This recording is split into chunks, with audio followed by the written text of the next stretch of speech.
Assalamualaikum warahmatullahi wabarakatuh.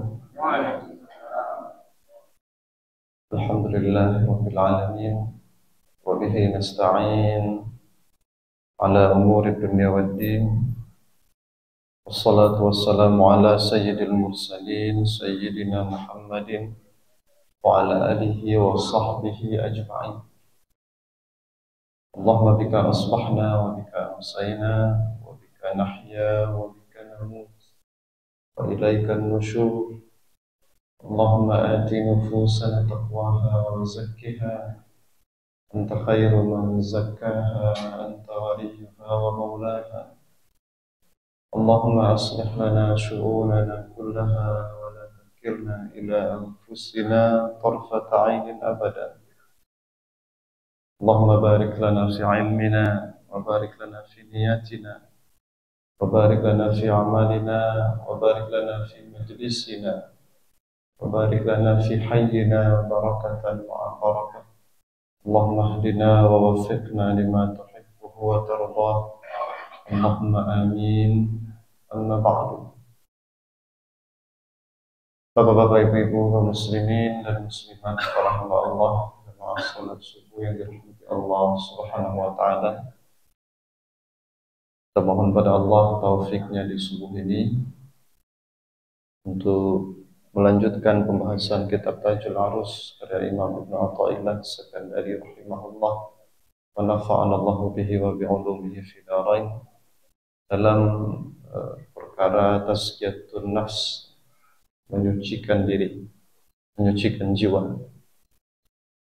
Pada Jumat yang lalu, pekan yang lalu, kita telah mempelajari satu kalimat, beberapa kalimat dari Imam Ibnu Athaillah tentang menghadapi kemaksiatan dari orang lain,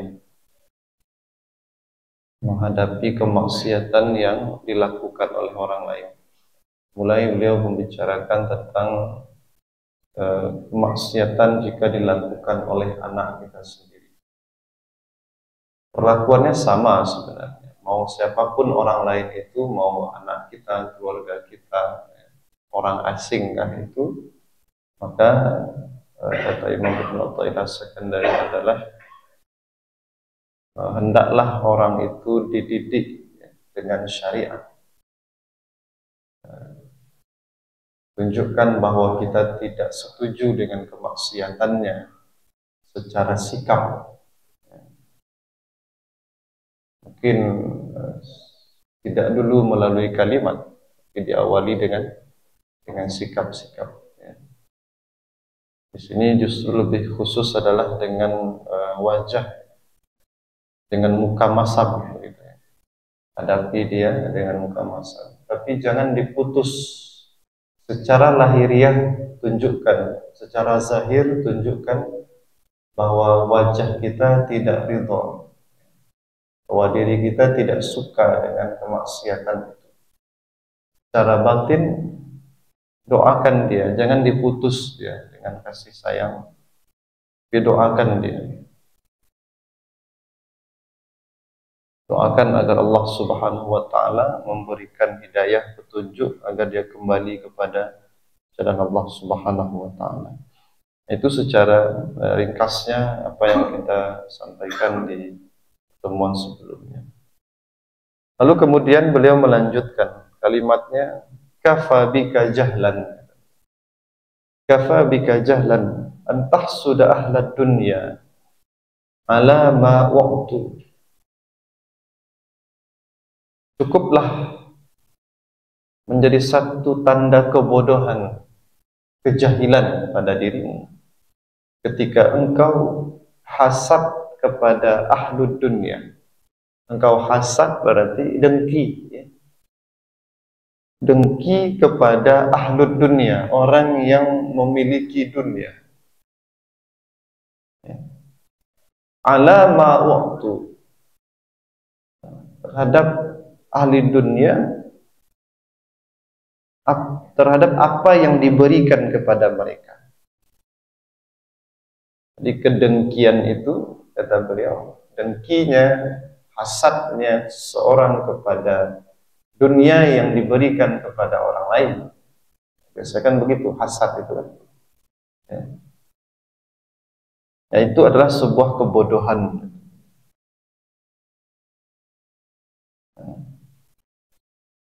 Di momen ini, di kalimat seperti ini, ingin kita kembali mengingat-ingatkan diri kita semua tentang apa dan bagaimana hasad itu.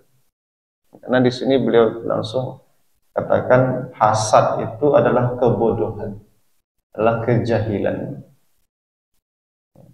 Orang diberi, lalu di diri kita ada hasad, ada dengki. Ini sebuah kebodohan. Kami di sini ingin mengutip ya,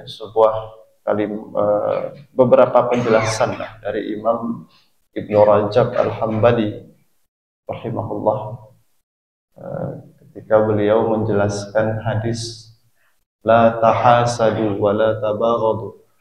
Janganlah kalian saling hasad, jangan kalian saling membenci. Jika menjelaskan wala la tahasadu, jangan kalian saling hasad, Imam Ibnu Rajab Al-Hambali mengatakan hasad itu adalah annal insan, bahwa seseorang yakrahu, tidak suka, seseorang tidak suka ada orang lain yang setara dengan dia, ya. Tentu itu dulu ya, setara dengan dia, sejenis dengan dia, bahasanya berada lebih tinggi daripada dirinya dalam fi syai'in minal fadha'il, dalam keutamaan-keutamaan. Ada orang ya setara dengan diri kita, tapi dia ternyata kemudian lebih memiliki kelebihan pada fadha'il. Fadha'il ini karunia-karunia, keutamaan. Padahal dirinya sebenarnya sama dengan kita. Ya, hasad kan begitu. Kalau memang jelas pula orang itu di atas diri kita, tidak ada pula hasad. Tapi kalau orang itu setara, nah disitulah muncul hasad, setara atau di bawah. Lalu kemudian, suatu ketika dia mendapat anugerah, karunia, nikmat yang lebih dari kita. Padahal secara kualitas kita setara dengan dia. Ya, selevel. Nah, hasad ini kata Imam Ibnu Rajab, hasad itu kalau menimpa diri manusia, pertama kita harus pahami dia sebenarnya bagian dari tibaul bashar. Dia adalah tabiat manusia. Jadi orang artinya apa kalau disebut tabiat manusia? Dia tidak bisa dihilangkan sama sekali, tidak bisa, dan tidak baik. Sama dengan marah. Marah itu emosi itu bagian dari tabiat manusia, tapi itu kan dominannya nanti adalah sisi-sisi sisi-sisi fujur yang akan menangkapnya, ya, sisi keburukan yang akan menangkapnya. Tapi perlu dicatat bahwa emosi hasad itu ada yang baik juga. Makanya Nabi nanti akan ada mengatakan la hasada illa fitnataini, tidak ada hasad, tidak boleh ada hasad kecuali dalam dua hal. Berarti ada hasad yang dibolehkan, ya, yang baik di situ. Nah, ini akan kita coba jelaskan kata Imam Ibnu Rajab. Ya, hasad itu, dengki itu, ya, kalau di awal biasanya istilahnya SMS, ya. Senang susah mencari orang senang. Ya, senang mencari orang susah. Orang yang mana itu? Orang yang selevel. Ya. Ada macam manusia di depan hasad ini, terkait sifat hasad ini. Faminhum may yas'a fi zawali ni'matil mahsud. Ada di antara manusia itu, di antara orang-orang yang hasad itu, dia ingin dan berusaha, bukan hanya ingin ya, berusaha untuk menghilangkan nikmat dari orang yang dihasadkannya, yang didengkinya, ya. Apakah itu dengan ucapan atau bahkan dengan perbuatan. Pokoknya nikmat nan dikawan kok tidak boleh ada lagi. Ya, do gini kan, Nah, ada orang ketika hasad ke kawannya, ya, berusaha dia untuk menghilangkan nikmat yang ada pada diri kawan. Nah, ini dibagi dua nih. Ada dua macam pula nih yang begini. Yang ingin sekali nikmat itu hilang dari diri saudaranya. Ada dua macam pula orangnya ternyata. Yang pertama adalah orang yang ketika dia ingin hilang nikmat itu pada diri saudaranya, dia ingin nikmat itu bukan sekedar hilang, tapi berpindah ke dirinya.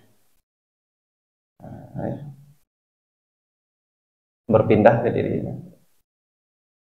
Orang punya jabatan, dia inginkan jabatan kawannya itu untuk dirinya. Berusaha dia agar pindah jabatan itu. Kawannya punya harta, dia ingin harta kawannya itu bukan sekedar, bukan hilang, tapi apa? Berpindah ke dirinya. Inyunan punya lain, nggak kawannya. Seperti itu. Ini jelas tercela. Ya. Tapi ada yang lebih tercela, bahwa dia ingin nikmat tadi hilang dari diri orang lain, dari orang yang didengkinya itu, ya. Tapi bukan dengan tujuan agar berpindah ke dirinya, tidak, untuk sekedar hilang saja. Betul. Ya. Orang punya harta, yang pertama tadi Pak, dia ingin harta itu pindah ke kayaknya. Yang kedua kan enggak, dia ingin harta itu hilang. Dia enggak dapat, ada masalah yang penting orang pun enggak dapat. Jadi usaha dia adalah agar orang tidak punya. Bukan masalah dia akan punya, tidak, tapi masalahnya adalah agar orang tidak punya. Ini dikatakan akhbathuhu, ini lebih atau paling tercela ini, yang paling tercela. Ya. Kalau ambo indah, lu caranya nyendak, orang rendah. Ya. Nggak boleh, pokoknya si anu itu nggak boleh. Ya. Bukan masalah ambo punya, ambo dapet, nah, tapi si anu itu nggak boleh. Nggak boleh punya itu, nggak boleh punya itu, nggak boleh. Berusahalah dia menghilangkan itu. Ini lebih tercela dari yang pertama. Yang pertama tadi apa? Dia pindahkan ke dirinya. Oh, disitulah orang mencuri kan, dia pindahkan. Ya. Disitulah orang membuat makar supaya kemudian jabatan saudaranya dicopot dari jabatannya, kemudian akhirnya dapat jabatan itu. Yang lebih parah adalah apa tadi? Yang ingin saudaraku tidak punya jabatan sama sekali. Yang ingin saudaraku tidak punya orato sama sekali. Apakah pindah ke dirinya tidak? Itu tidak usah. Yang penting si anu itu tidak boleh. Nah, itu paling jahat, paling jahat, ya, yang paling buruk. Nah, inilah hasad, ya, dua hasad yang tercela, ya. Dan yang paling tercela adalah yang kedua tadi. Wa huwa kana dzambu iblis. Inilah dia dosa iblis itu. Ya, dosa iblis ketika apa? Dengan Nabi Adam, ya. Jika dia tidak punya hak lagi berada di tempat, di posisi yang mulia di antara para malaikat, ya. Lalu kemudian dia ingin pula agar Adam pun tidak pula berada di tempat yang sama. Ya. Kalau saya tidak boleh di situ, maka Adam pun tidak boleh ada di situ. Ini pula lah perangainya Abu Jahal. Abu Jahal mengatakan, ya, kami, ya, Bani Makhzum ini Makhzum kalau tidak salah, ini Abu Jahal ini, kabilahnya, ya, selalu bersaing dalam segala hal dengan Bani Hashim, ya, Bani Hashim, kabilahnya Nabi Muhammad SAW. Ya. Ketika Bani Hashim adalah kabilah terbaik dalam melayani orang-orang yang pergi beribadah ke Baitullah, maka kami pun akan memberikan layanan yang lebih baik. Kok diagiannya orang minum, kami agian lo minum dan lebih rancang. Diagiannya orang makan, kami bagian makan yang lebih baik. Apapun, kami akan selalu begitu. Tidak bisa, tidak boleh dikalahkan oleh Bani Hashim dalam segala hal. Tapi ketika Bani Hashim mengatakan, kami punya Nabi. Nah, di mana pula kami dari Bani Makhzum ini akan punya Nabi. Ya tahu bahwa Nabi itu tidak bisa diupayakan. Nabi itu sesuatu yang diberikan. Ya, kenabian kan diberikan. Tidak ada Tidak ada sekolah untuk jadi nabi, tidak ada. Tidak ada ilmu untuk supaya jadi nabi, tidak ada. Nabi itu pilihan dari Allah Subhanahu wa taala. Ketika dia katakan, ketika Bani Hashim mengatakan pada kami ada seorang nabi, nah dari mana pula kami Bani Makhzum akan memiliki nabi itu. Kalau kami tidak punya nabi, maka mereka pun tidak boleh punya nabi. Itulah Abu Jahal dan Bani Makhzum berusaha membunuh Rasulullah sallallahu alaihi wasallam. Hasad seperti itu. Kalau kami tidak punya, si anu tidak boleh punya. Jadi iblis, Abu Jahal, nah itu orangnya seperti itu. Inilah yang dikatakan oleh Allah dalam Al-Quran, wadda katsirum min ahlil kitab law yaruddunakum min ba'di imanikum kuffaran hasadan min 'indi anfusihim min ba'di ma tabayyana lahumul haqq. Banyak dari ahlul kitab itu ingin sekiranya kalian kembali dari keimanan kalian menjadi kepada kekafiran lagi. Balik dari kafir, balik dari setelah beriman. Pengen sekali itu orang ahlul kitab seperti itu. Kenapa? Hasadan min indi anfusihim, karena ada hasad di dalam diri mereka. Ya, kalau kami divonis kafir, ya, dengan tidak mengakui Muhammad ini, maka orang-orang lain pun akan kami usahakan menjadi orang kafir pula. Itu hasad juga itu, yang seperti itu. Hasad juga. Jadi banyaklah kejahatan di muka bumi ini itu dimulai dengan hasad. Mulai dengan hasad.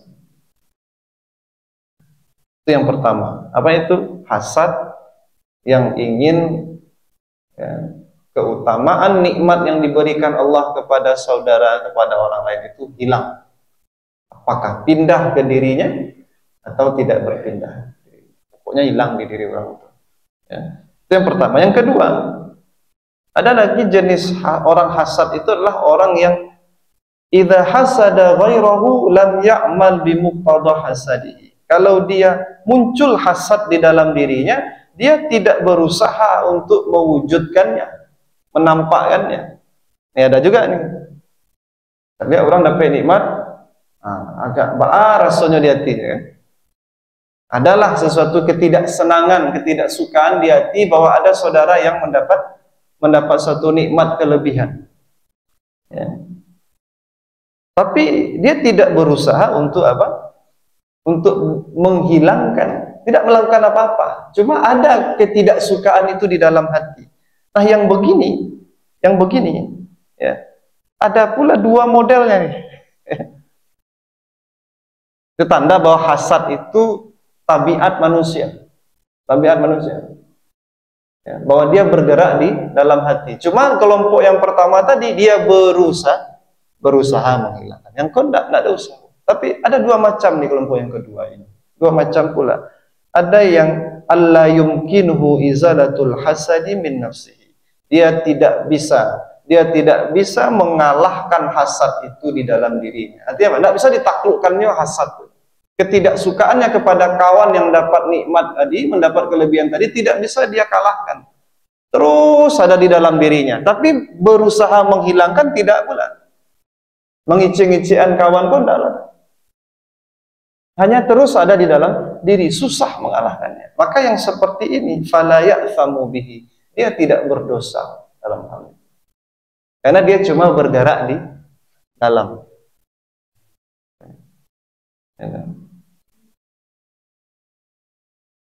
Bergerak saja, tapi dia tidak pandai menaklukkannya. Nampaknya orang itu baru, aduh, senantara sumpah. Nampak jotonya baru, ya.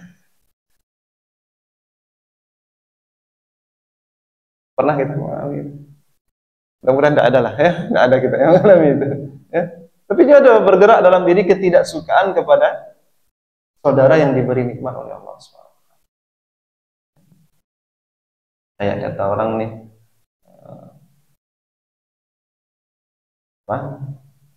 seorang menikahi saudara kawannya menikahi mantan dia.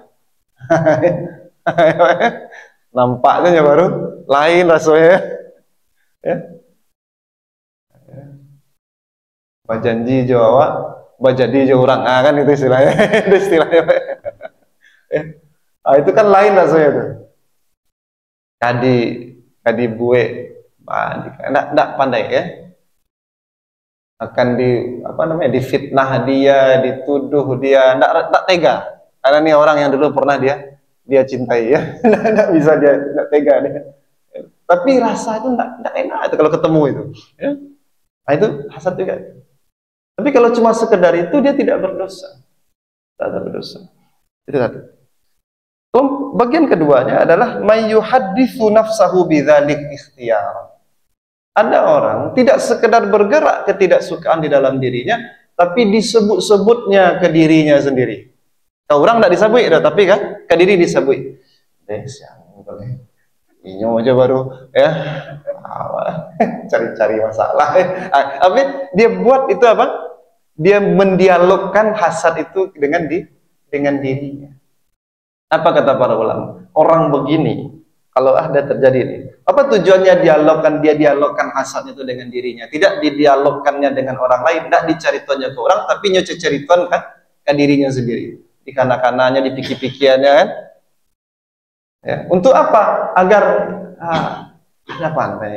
agar agak sedikit tenanglah dirinya. Jadi kalau ada kecil-kecilan ke orang, tidak lepas rasa. Tapi sabi-sabilah ke diri. Mana-manongnya di rumah mengopinya surang ya. Pikir-pikirannya panjang pancaliannya ya. Ini orang begini ya, nikmat orang dipikir-pikirkannya terus ya, tapi dia tidak berani pula menghilangkan, tidak berani mengungkapkan.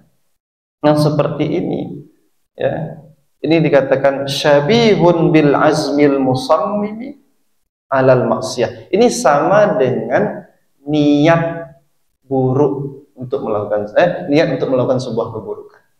Apa hukumnya niat melakukan keburukan? Berdosa atau tidak berdosa? Kalau lah baniai. Nah, di situ ada khilaf ulama. Ya. Kalau nyolah baniai, ya, baniai itu apa? Nyolah mulai mengicik ke dirinya. Itulah baniai. Tapi kalau bergerak saja dia tidak tanggapi, itu tidak berniat. Belum sampai niat levelnya. Keinginan mungkin ada, gerak hati mungkin ada, tapi level niat tidak. Karena niat itu sesuatu yang berbeda. Dia diikuti oleh satu tindakan, kayak tadi lah tindakan tadi ya, saking tak sukunya hatinya dibuatnya kopi sekali, nyaman mana itu kan. Untuk apa? Menghilangkan itu, meredam itu. Nah yang begini, ini niat buruk, melakukan sesuatu untuk keburukan, tapi tidak ada memberi mudarat kepada orang lain. Yang seperti ini bagaimana? Ini dalam sebagian ulama mengatakan ini sudah berdosa dia. Itu sebagian lagi dia tidak berdosa karena toh dia tidak mewujudkan kepada orang lain apa yang dia niatkan. Tapi perlu kita catat, Nabi pernah mengatakan kalau dua orang muslim, dua orang mukmin, dua orang muslim saling menghunuskan pedang. Apa namanya itu? Ya. Lalu menghunuskan pedang. Lalu kemudian berperang. Maksud berperang itu apa? Mulailah bercakap. Mati salah seorang, maka kedua-duanya ke neraka. Ya, kedua-duanya ke neraka. Ya. Yang membunuh ke neraka, yang dibunuh pun ke neraka. Kata sahabat, kalau nan membunuh ke neraka, itulah sama-sama paham harus. Tapi kalau nan dibunuh ke neraka, kok bisa ke neraka ya? Karena dia sudah berusaha mewujudkan niatnya untuk membunuh saudaranya. Cuman takdir saja ya, takdirnya ini mah mati. Ya. Qadarullah dia yang mati. Dia sudah menginginkan saudaranya mati, tapi takdir Allah dia yang mati. Tapi dia sudah masuk kategori ini niat buruk. Dia sudah dapat keburukan. Ya kan rugi itu. Nan apa tadi? Nan membunuh tadi bisa saja nyotobat kan? Kena nyotobat. Kalau dalam hukum Islamnya dikisasnya relanya dikisahnya bayar denda segala macam kan? Tobat. Anda jadi saudaraku. Oleh gue lah jaleh. Rugi. Jadi yang seperti ini Jadi ada sebagian ulama mengatakan dia berdosa. Jadi kalau kita menanggapi ya, hasad yang bergerak di dalam diri dalam bentuk apapun itu, walaupun tidak merugikan orang yang didengki, itu ada ulama mengatakan tetap dia berdosa. Dua model ya. Satu yang berusaha menghilangkan nikmat dari orang yang didengkinya. Yang kedua, dia tidak berusaha, tapi kayak tadi itu modelnya. Yang ketiga adalah jenis orang yang ketika hasad lam yatamanna zawala ni'matil mahsud. Ketika muncul ketidaksukaan terhadap nikmat di diri orang lain, dia tidak berkeinginan, tidak ada keinginannya agar nikmat itu hilang pada diri orang itu. Tapi terasa, kok orang dapat, kok saya tidak? Ya. Kok orang punya, awak tidak punya? Kok bisanya si anu itu? Kok bisa itu mulai muncul? Itu sudah bagian dari hasad juga itu. Tapi dia tidak ada keinginan sama sekali, bahas supaya si anu itu hilang nikmatnya atau tidak suka betul, itu tidak ada. Apa yang terjadi? Bal yas'a fi iktisabi mithla fadailihi. Tapi kemudian hasadnya itu membuat dia termotivasi, dia mencari jalan supaya dia mendapat nikmat yang sama. Nikmat yang sama, bukan nikmat yang itu, nikmat yang serupa. Si anu itu kok bisa diulang kayunya, keranjo. Apa coba lo lah, keranjo itu. Supaya dapat loh. Si anu itu kok santiang bananya, oh karenanya begini. Ini coba lo jalannya. Dia tidak ada urusan menghilangkan nikmat orang, tapi dia berusaha mendapatkan yang seperti semisal. Nah, ini ada dua belah. Kalau ternyata yang didengkinya itu, nikmat yang didengkinya ini adalah nikmat yang bersifat duniawi semata. Si anu punya oto, si anu lah punya rumah, si anu lah baminantu, si anu lah itu kan. Si anu lah berprestasi, si anu lah punya jabatan. Itu kan dunia kan. Kalau dunia yang kemudian membuat dia termotivasi pula untuk mengumpulkan dunia itu, maka yang begini sama dengan kalimat kaumnya Qarun. Apa kata ketika Qarun keluar ke tengah-tengah kaumnya, apa kata kaumnya? Ya laitalana mithla ma utiya Qarun. Seandainya kami mendapatkan pula seperti yang didapatkan oleh Qarun. Qarun ko yo bana beruntung bananya. Lazu hazzin azim. Nah, yang seperti ini tidak ada kebaikannya. Ada baik. Jadi kalau dunia ya, orang dapat dunia lalu kita termotivasi gara-gara dunia yang didapat orang itu supaya kita dapat pula dunia yang serupa. Tidak ada usaha. Memang tidak terhitung dosa, tapi tidak ada kebaikan. Nihil, kosong saja. Nihil. Tapi kalau ternyata yang didengki itu kebaikannya adalah kebaikan ukhrawi, ya si anu itu patangnya lah tahun lalunya kurban, tahun kini lah dulu namanya di daftar orang kurban. Awak kok alunnya lo deh? Wah iya lo lah kan gitu. Itu ukhrawi. Si anu itu punya harta, tapi dengan hartanya itu ternyata dia bisa tolong orang sana sini. Dia bantu fakir miskin, dia bantu anak-anak yang putus sekolah. Ya, dia bantu kebaikan-kebaikan. Kenapa saya tidak begitu pula? Sementara saya punya harta juga. Ya, dia ingin pula ya mendapatkan kebaikan yang serupa. Dia berusaha pula. Nah, yang begini yang dikatakan Nabi, hasad yang dibolehkan. Baik, hasanun, fahuwa hasanun. Ini bagus. Ya, itu dikatakan oleh Nabi. Rajulun atahullahu malan, seseorang yang Allah beri harta lalu dia berinfak dengan harta itu siang dan malam. Dan satu lagi seseorang yang Allah berikan Al-Quran, Allah berikan ilmu, lalu dengan Al-Quran itu dia baca, Quran itu dia pelajari terus siang dan malam. Lalu ada orang berpikir, kok kawan waktu bisa baca Quran itu konsisten, kok awak ya 2 minggu 3 minggu lah panik. Apalah caranya? Berusaha mencari supaya bisa dapat kebaikan yang sama. Ini hasan, ini bagus. Ini hasad yang bagus. Yang masuk babnya tadi apa? Babnya nanti di ayat yang lain dikatakan ya fastabiqul khairat. Nah, babnya adalah fastabiqul khairat. Jadi tidak hasad lagi masuknya itu, tapi dia memang dorongan dari dalamnya masuk kategori hasad. Tapi ketika dia wujudnya adalah apa namanya, untuk mendapatkan kebaikan yang serupa ukhrawiyah, maka dia fastabiqul khairat. Jadi di situ tanda-tanya tuh hasad itu adalah gunanya, Pak, untuk hal-hal ketika hal-hal yang ukhrawi. Gitu. Dan yang terbaik nomor 4, ada orang hasad. Ya. Dia berusaha untuk menghilangkan hasad itu dari dirinya. Dia bukan berusaha menghilangkan nikmat pada orang. Ya, dia bukan apa namanya merawat hasad itu, ya, ibu tadi kopi sejaki, ya, enggak itu. Ya, dia tidak pula termotivasi untuk mendapatkan nikmat yang sama, tidak. Dia berusaha apa? Menghilangkan hasad itu dari dalam dirinya. Ya, kok payah bananya menghilangkan, nyodoakan, didoakannya orang yang dihasadkannya itu dengan kebaikan-kebaikan. Itu caranya. Nah, ini yang paling baik. Kenapa sampai seperti itu? Karena hasad itu susah untuk dihilangkan. Asal ada nikmat pada diri orang lain, mesti kita ingin pula. Nah, cuman ada orang di dalam keinginannya pada nikmat yang diberikan Allah pada orang lain itu ada kebencian, ada ketidaksukaan, ada yang hanya sekedar apa? Dia ingin pula. Nah, yang paling baik itu ketika muncul hasad di dalam diri, dia hilangkan hasad. Dia hilangkan hasad itu. Gimana caranya? Dia buat kebaikan untuk orang batambah atau orang tuh, batambahin lo lah awak kan, kalau orang batambah kecil orang awak kan, ya, apa namanya, kok basah sawah dia teh, ya, itu lamboknya ke bawah nanti.